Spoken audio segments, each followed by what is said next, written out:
Hello, everybody. Today is Sunday, November 5th, 2023. I'm David Berlin with Blockchain Journal, and I'm here to talk about another cool customer journey that one major global brand is hoping to take its fans on. That brand is the Williams F1 racing team. They race in all the Grand Prix races all around the world. One of those races that's taking place today is the Grand Prix in Brazil. So first, what I want to do is I want to talk a little bit about this envelope, just to get us a little warmed up for my discussion of the customer journey. So this envelope contains in it a hat that I purchased from the Williams F1 e-commerce online store, and I did it when I got my first NFT from the Williams F1 racing team called the Grid Pass. So when I got that Grid Pass and I now have the NFT, it entitles me to a 15% discount on anything from their store, any kind of merchandise. So I decided to experiment with that discount and see how it worked. Well, I bought a hat, little beanie hat, and it's here now, and I want to open it up. One reason I'm going to do that is just to see if there's anything in the bag here that is related to the NFT program, or if it was just delivered to me from the e-commerce store and their fulfillment organization as though it was any other item. Because it would be kind of cool if there was something in here related to the NFT program. But I don't know that the Williams F1 racing team is that involved when it comes to that program. We've seen evidence of other issues where they're just still kind of getting their sea legs under them. So I'm going to pull this out here, and there's the hat. You can see, boy, I came close to cutting the hat. There is the hat in the bag. Let's take it out of the bag so you can see that, get a closer look. That's a cool hat. Love it. And maybe I should put it on my head. There's nothing here indicating that this hat was acquired as a result of me being a member of the NFT program, holding their Grid Pass. Here's the back of the hat, by the way, and I'll kind of even expose the side of the hat. It's kind of cool. I'll put the hat on, as a matter of fact. Let's just kind of throw it on. Okay, there we go. Now, what part of the fan engagement program do I want to show you? In advance of the race today, I got an email, and it said, David, you're going to want to pay attention to this because we are going to allow Grid Pass holders, the holders of those NFTs, to engage with the race in ways that typically their other fans may not be able to engage with. So let's go take a look at the email and let's follow the workflow that they put us through to see just exactly what that experience is like. So here's the email, and as you can see, it came in at 7:03 in the morning, just before the race started at 12 noon. And this speaks to some of the challenges that people will have trying to keep track of multiple NFT programs. You really have to pay close attention because you never know when some sort of deadline is going to suddenly come up and you need to act in order to take advantage of the program. And that's okay if you're paying attention to one or two or maybe three NFT programs. But for big brands, global brands, to expect customers and fans to pay attention to like 5, 6, or even 10 programs and stay abreast of everything that's going on so that they get to take full advantage of that program is asking quite a bit. It's kind of like gamers. If you think about it, gamers, they only play like one or two games, the people who are really into it, because they really can't divide their attention across more than that. They're spending a lot of time in the community of those games. They're trying to earn their way up the rankings in those games, and they're trying to get better. So they're focused on just one or two games, and that's it. And those are the gamers who are spending 24 hours a day doing it. So you can imagine that the different global brands that get a leg up and get their fans and customers into their programs may be closing out other companies that are waiting too long to start their NFT programs. So here we have the email that came in from Williams Racing this morning. It's Sunday, November 5th. The Grand Prix race, Formula One race taking place in Sao Paulo is happening down there in Brazil at 12 noon. And this is encouraging me to not only unlock a new badge, but also as I scroll down here, it says to make my pit wall predictions. So this is where I'm supposed to predict who's going to win the race, I guess. And it looks to me, if I'm not mistaken, like in order to make those predictions, I will need a mobile app, or maybe I can do it through a website. It's hard to know at this point. So if I pick the Claim Now button, it's going to take me to a website where I get to start the process off. Here's sort of a dashboard, and I'll have you know that I already claimed the badge. Now, for Williams Racing, these badges are not NFTs. So I'm in the NFT program, but the badge itself, as best as we can tell, is not an NFT. It's just some kind of software asset that it gets assigned to me. And that's kind of surprising because when you think about it, like compare it to the Starbucks program, for example, they have what's called stamps, and the stamps themselves are NFTs. But to show you that I've claimed the badge already, I can go to my dashboard, and I think I go here and I can look at my profile. And if we come here, you can see, let's see, here are my badges. If I click on my badges, there you go. I've earned the Brazil pass, or a badge. I also earned this thank you badge. There's my grid pass. Now, in this case, the grid pass is an NFT, but these other things are not. So they're kind of combining them, or these may be NFTs. I just don't know whether they are or not. It's very hard to tell. Basically, Williams Racing is using a custodial wallet, so everything's kind of in the customer or the fan is insulated from the complexities of whether you're using a wallet or not using a wallet, whether these are NFTs or not NFTs. So let's go back here, and as you can see, one of the things that it's allowing me to do is customize something that I've already customized, which is my race card, my driver card. This has my initials and a number that I picked. I picked these colors because these colors are the colors of the Blockchain Journal palette. But let's go ahead and pick Customize. And as you can see, one of the things that shows up in this screen is a new helmet. Now, I can pick from these other helmets here. As you can see, there's all sorts of designs I can pick from, and I've already picked my design from before. I picked the Grid Pass design. This is the default design if I was a Grid Pass holder. And again, the Grid Pass is an NFT. And then here are some paid designs. And I just want to show you what happens and something that the Williams F1 team has to work on. If you click here, if I want to do this, this is where they're getting me to actually pay more money. They're getting some money from me in order to customize my Grid Pass driver card. If I click the Buy Now button and I go through this workflow here, it says $1.99 to get that. And if I proceed to the checkout, here's the workflow for checking out. I have to put in my first name and last name, and why I have to do that, I don't know. This seems to me like a break in the process. They already know who I am, but I'm going to enter my information anyway. They also know where my address is because prior to this day when I originally signed up for the program, I did go ahead and go into their store and take advantage of the 15% discount that all Grid Pass holders get. So all NFT holders get a 15% discount in the merchandise store for the team, and I bought a hat. But they somehow, for some reason, are not remembering my personal information, my name, my address. So I have to put this back in. In this case, they're not even shipping anything to me. It's simply the helmet design that I'm getting. It's a software asset, so I'm surprised that I even have to go through this.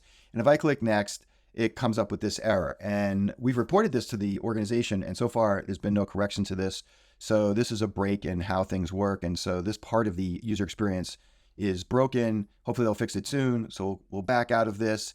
We'll come back to this step, and I'm going to go ahead, and you can see that because of the Brazil race, they've added a new helmet. So I'm going to pick the new design here, and now I get the Brazil design, which is really cool. And another thing to check out is I can customize the number if I want for this particular race, and I can also pick a new background. As you can see for the Brazil race, they've got a couple backgrounds, so I'm going to pick this one. And now I've essentially customized my driver card for this particular race. It's kind of like a way to be engaged and like, all right, this is the Brazil race. Let's get excited for the Brazil race. And I'm going to change my driver card for this. And maybe next week when there's another race, I'll customize my card for that. And it just kind of keeps the fan engaged in the whole process and tied into what's going on. So I'm going to go ahead and save this.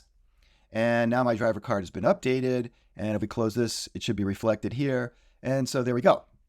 Now, I'm not sure how to actually make a prediction about the race today. Remember, it gave me that call to action, and here I am, and there isn't really anything here that's leading me to that next step. So this is also a little bit of a break in the user workflow.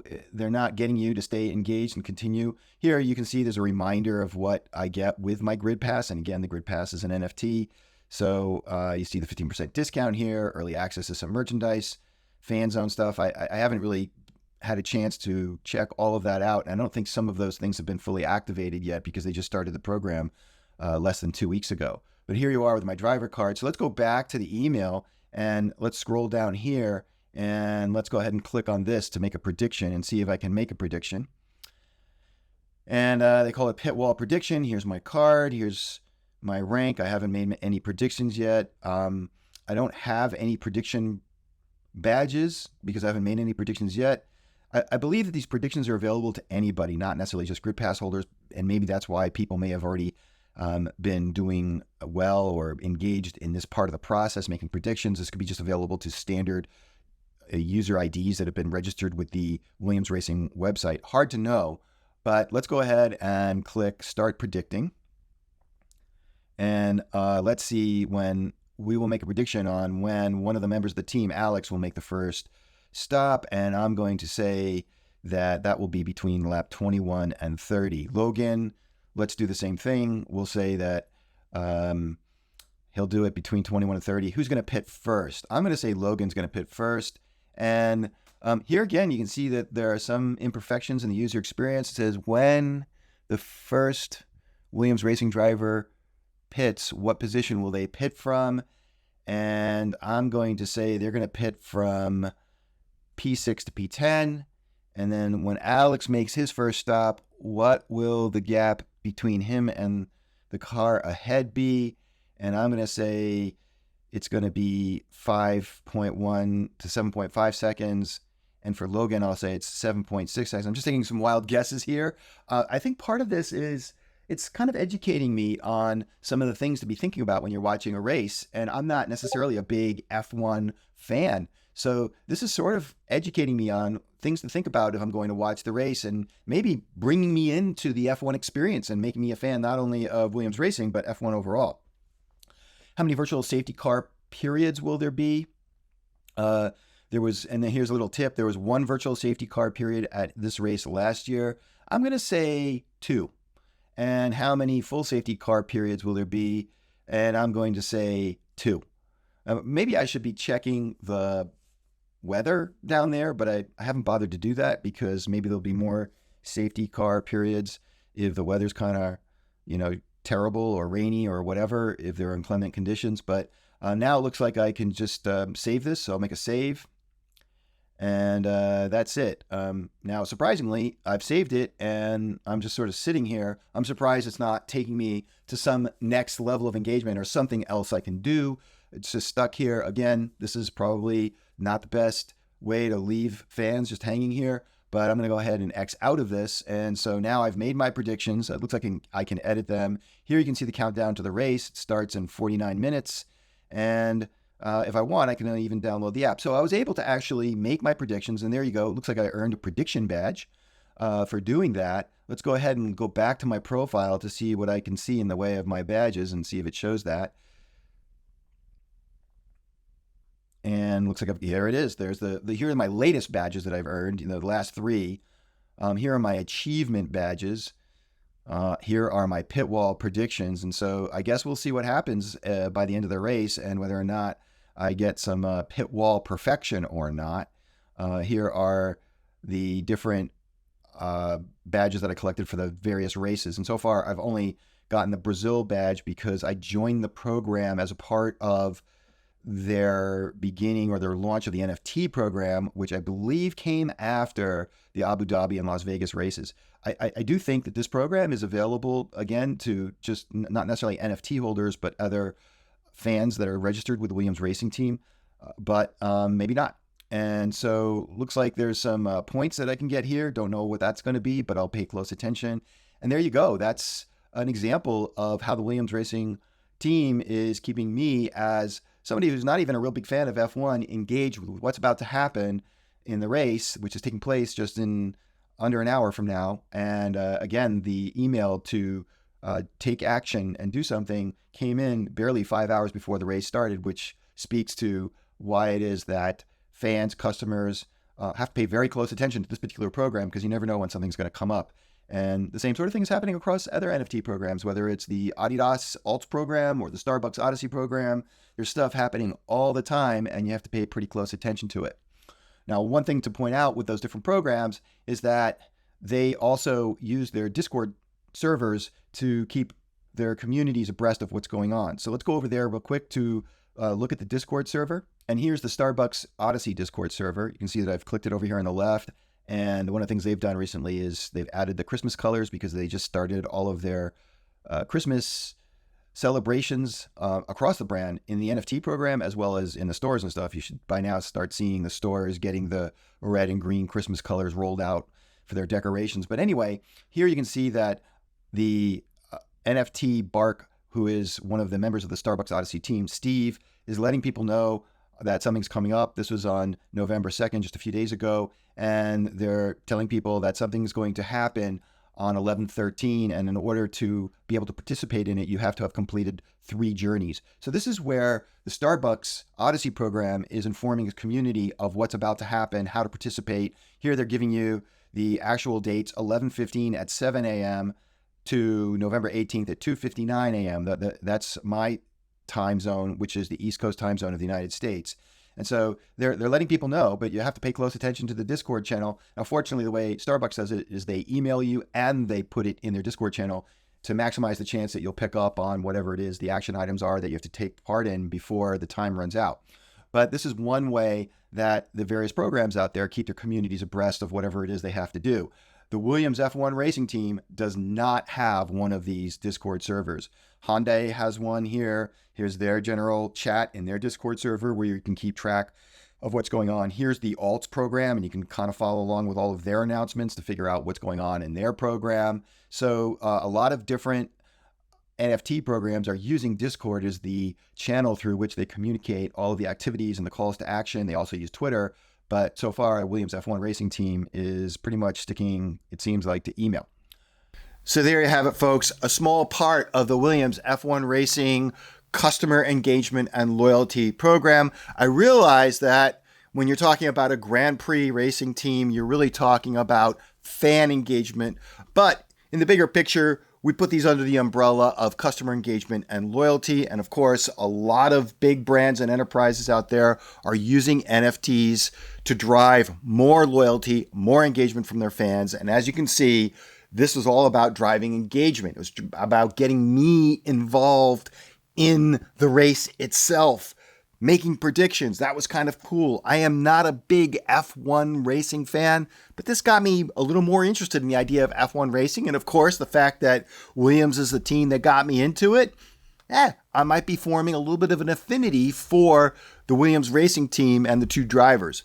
So we'll see how it goes. We'll bring you more of these experiences. I realize that when we do this sort of coverage, there are people who are interested in NFTs and collecting them, and so they will be watching this for that. But really, these videos are for all the other global brands and enterprises out there that have not yet made their move on NFT-based customer loyalty and engagement programs, and they want to learn from both the successes and the mistakes that existing programs are making. And of course, the Williams F1 Racing NFT-based customer loyalty and engagement program has both successes and some mistakes in it, as I just kind of mentioned as we walk through that last little bit of their customer journey. So stay tuned to Blockchain Journal and our YouTube channel for more coverage like this. Of course, we'll be taking little bits and pieces of the journeys from other programs like the Adidas Alt program, the Dot Swoosh program from Nike, the Starbucks Odyssey program. We'll be bringing them to you here so that you can learn lessons from what it is they're doing well and what it is they're not doing so well. For Blockchain Journal, I'm David Berlind.